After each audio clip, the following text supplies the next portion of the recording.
durante los años 1600, cuando la Nueva Galicia era un territorio por explorar y conquistar, llegaron a los Altos de Jalisco varias familias españolas y portuguesas con títulos nobiliarios.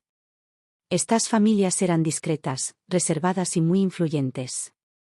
Venían con riqueza, sirvientes, símbolos religiosos, pero también traían un secreto antiguo, un linaje maldito, un legado oscuro que se transmitía de generación en generación.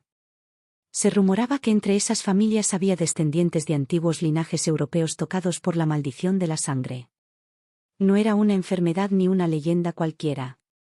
Era algo más profundo, un pacto ancestral con seres nocturnos, con vampiros que habían habitado castillos en Castilla, en el norte de Portugal y en lo más profundo de las catacumbas de Toledo.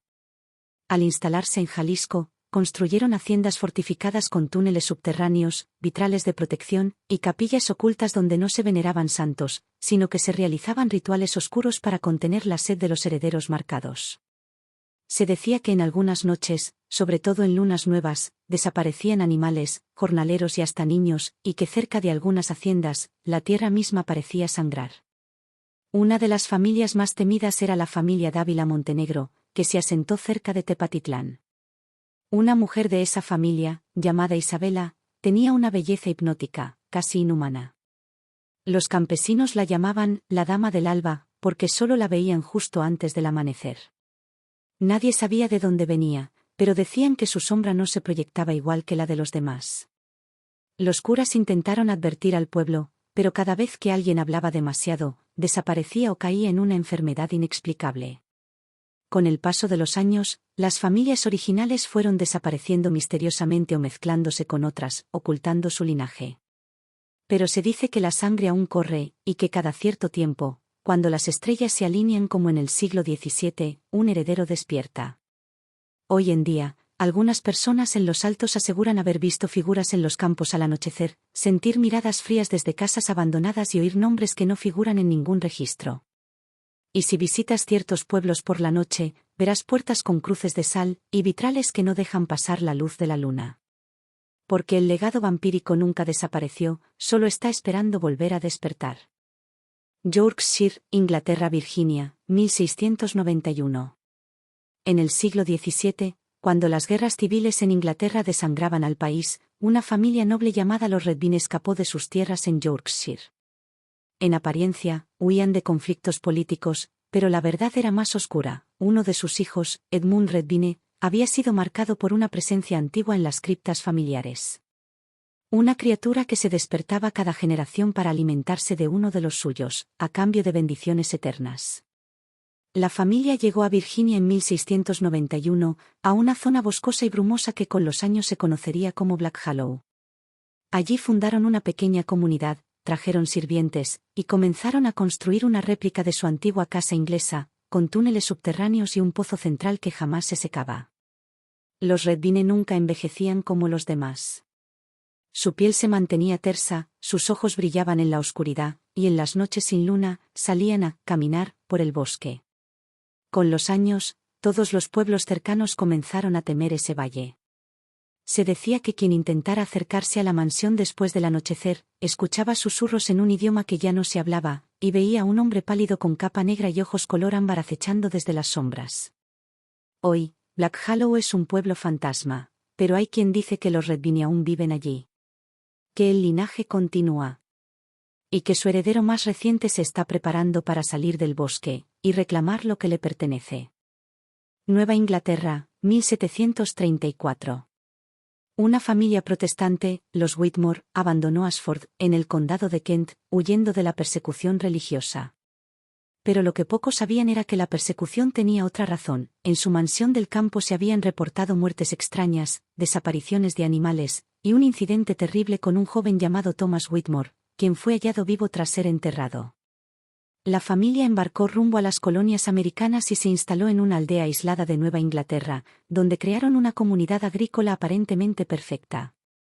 Los Whitmore eran educados, generosos, pero distintos.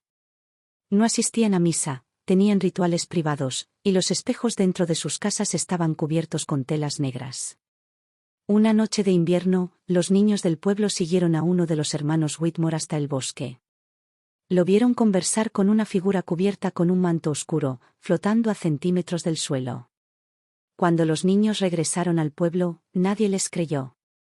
Pero semanas después, uno por uno, empezaron a desaparecer.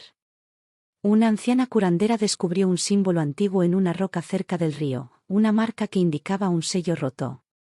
La familia Whitmore estaba repitiendo el mismo error que habían cometido siglos atrás, habían abierto una puerta entre mundos. Hoy en día, los descendientes de los Whitmore viven en distintas partes de Estados Unidos. Algunos se han integrado. Otros siguen protegiendo el secreto. Y hay quienes dicen que cada 100 años, un nuevo hijo de Ashford regresa al lugar original, para volver a abrir el sello.